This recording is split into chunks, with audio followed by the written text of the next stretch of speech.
Sometimes people recognize you in a capacity you don't recognize yourself.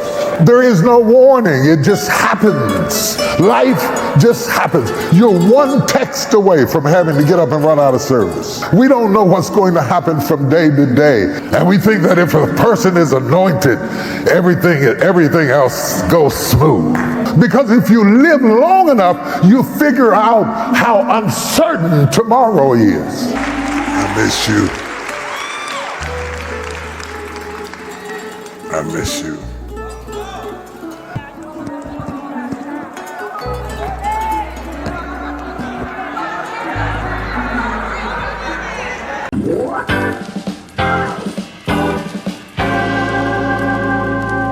Hallelujah. We're standing here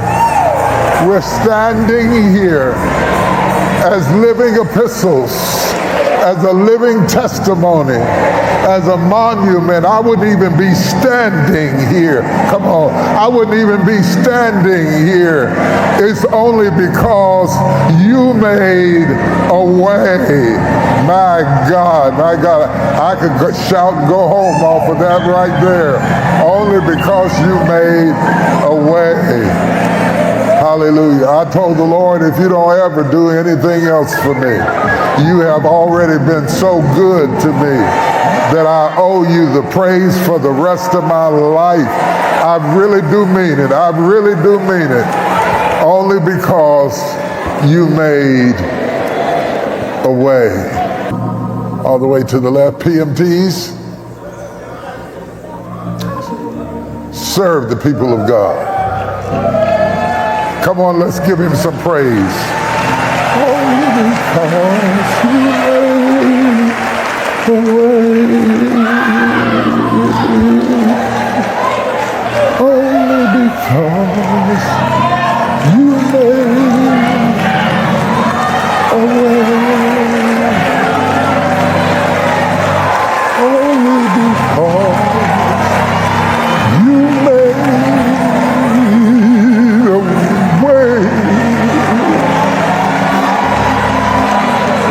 And we're standing here only because you made a way.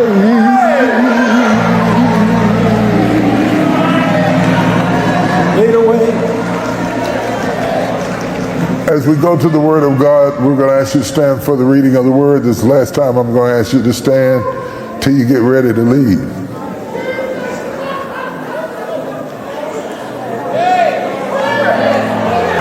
Noise don't bother me too much. Quiet make me nervous.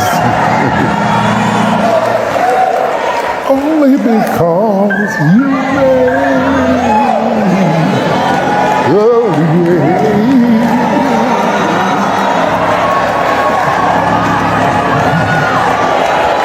And we're standing here only because you made. Keep on making a way for me.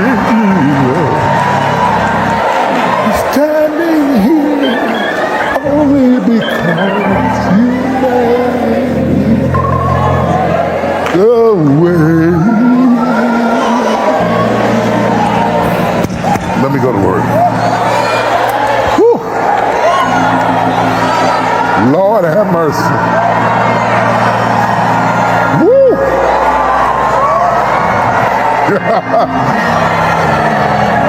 Woo! Woo!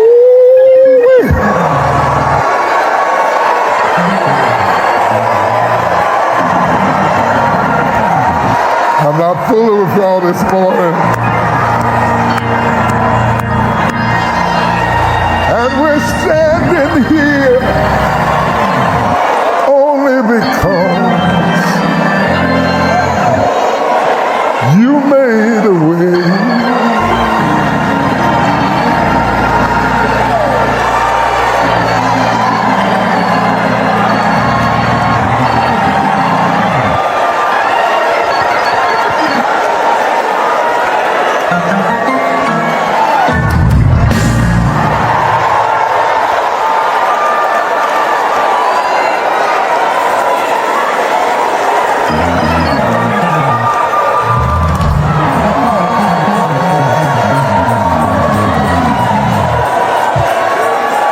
never bothered.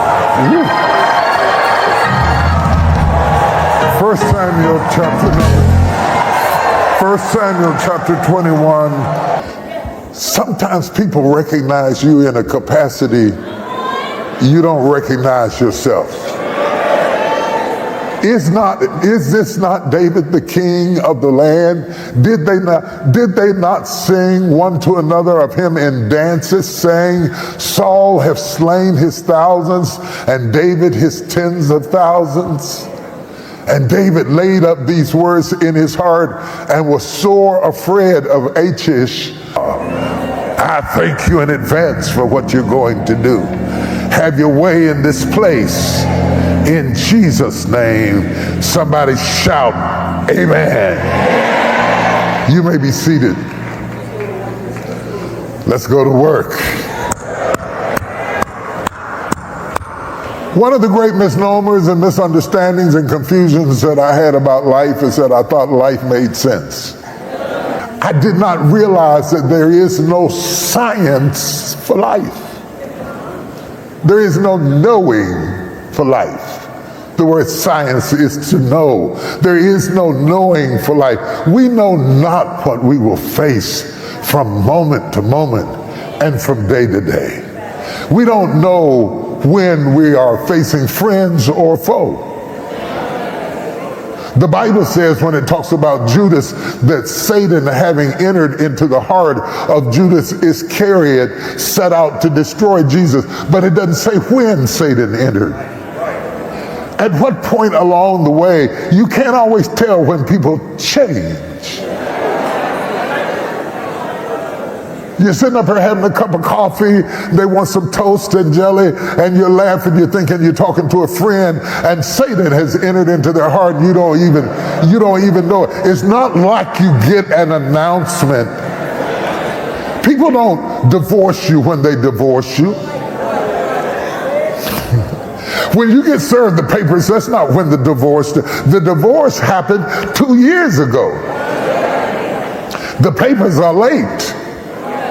There is no warning. It just happens. Life just happens. You're one text away from having to get up and run out of service. Somebody could send you a note right now and you'd have to flee the room and get out of here as quick as you can.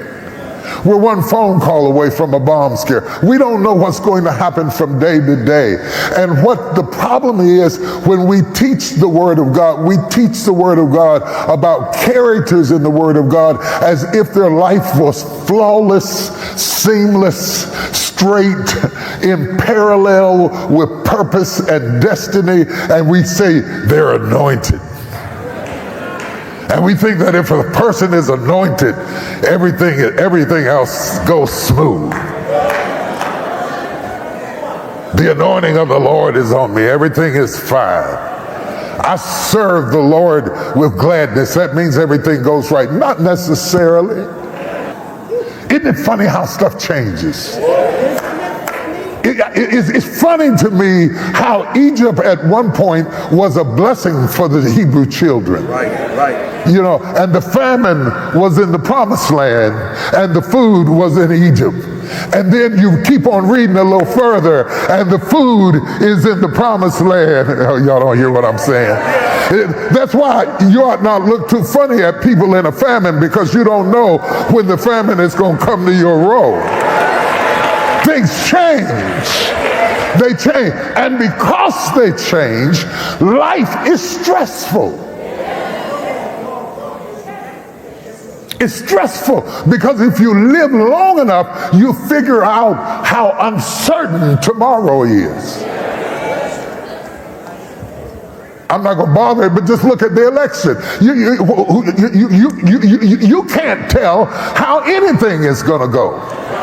No, don't look at the election. Look at your own life. You can't tell how anything is going to go. Don't look at your own life. Look at your family. You can't tell how anything is going to go, which means you have to be liquid enough, flexible enough, adaptable enough, transformable enough, go through a metamorphosis at a moment's notice. At a moment's notice, your friend has become your enemy, and your enemy has become your friend. PMT, serve the people of God.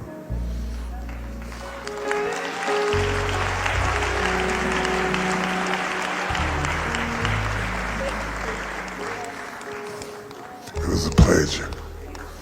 I still love to preach. I ain't tired of preaching.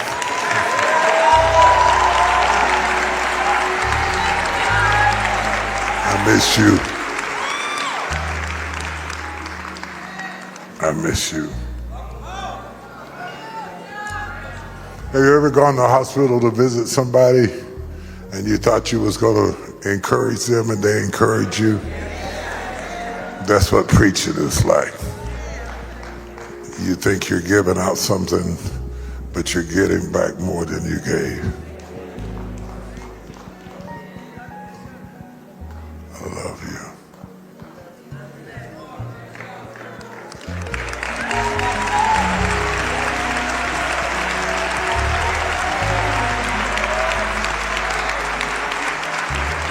Now, Lord, let the words of my mouth and the meditations of my heart be acceptable in thy sight. O Lord, my strength, my Redeemer. Let them go in peace.